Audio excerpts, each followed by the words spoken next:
Turn up for the French newspapers. Elena Casas is with us here on set. She's talking tax today, or rather Francois Hollande's plans for tax. That's all over the front pages, isn't it? Yeah, the Fouquet's tax, as Libération is calling it on its front page. Fouquet's, of course, is one of Paris's most expensive restaurants where we dine out every night.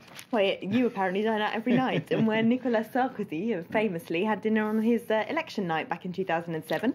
Now, their front page really kind of points up the current president's links to the very rich and powerful. There's a great big super yacht here, which looks very like some that Nicolas Sarkozy has been photographed sunbathing on in recent years.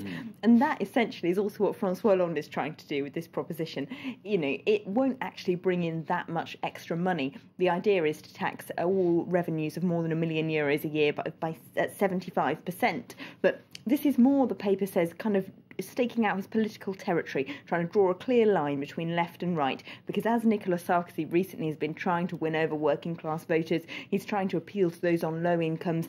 Francois Hollande and the left-wing media are trying to play up as much as possible how much he's been president of the rich, how much he of course passed tax measures which meant that however much you earned, you couldn't possibly pay more than 50% in combined taxes on your earnings, and how much he was of course friends with the very wealthy and has been involved in a number of corruption scandals connecting him to them.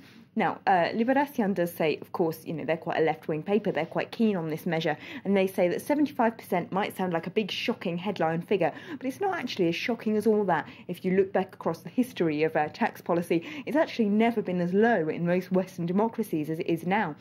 Until about 1980, you could pay 80% tax, even in the US, if you earned more than $1 million a year. Imagine that now with all the Republican candidates trying to announce the lowest possible tax rate. They actually say that 75% on incomes that high, €1 million a year, isn't actually all that exceptional. OK, what about the right-wing press? I can't imagine they see it in quite the same way.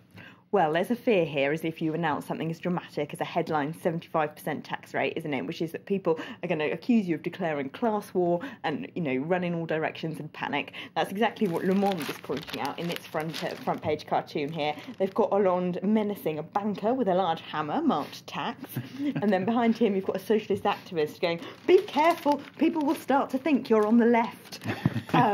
Which is, of course, you know, because this kind of really lefty policy has been demonised in the past by the right-wing media, like Le Figaro, who do indeed accuse Francois Hollande of declaring class war in their editorial today. They say that to start with, the amount of money that this tax will bring in is just a drop in the ocean in terms of the €1,700 billion French public debt, and they say that it will drive away very high-earning people who, as they see it from the right, have deserved to make all this money, they've worked hard, they say we'll push them out of France so they'll end up paying no taxes at all, and in the end it will eventually be the French taxman who loses out in the long run. The business paper Les Echos, though, while they criticise Francois Hollande for taking what they say such an extreme measure as to go for 75%, they also say bankers really have brought this on themselves by awarding themselves so much money in recent payouts when most of the public blame them for the economic crisis. So, Elena, you say drop in the ocean. Well, actually, it's the Figaro that said drop in the ocean. But who do the papers think the measure actually will affect? And is it really going to make people flee the country? Well, who's going to have to pay more tax is the big headline at Le Parisien. They're looking at some famous individuals who might end up fleeing France because they'll have to pay more tax, like Liliane Bettencourt, France's richest woman, who apparently made €334 million in dividends last year, and France's new golden boy, Hollywood star Jean Dujardin, who might decide to stay in Hollywood because he made €2.5 million last year, which the paper says might send him running away from Francois Hollande's tax.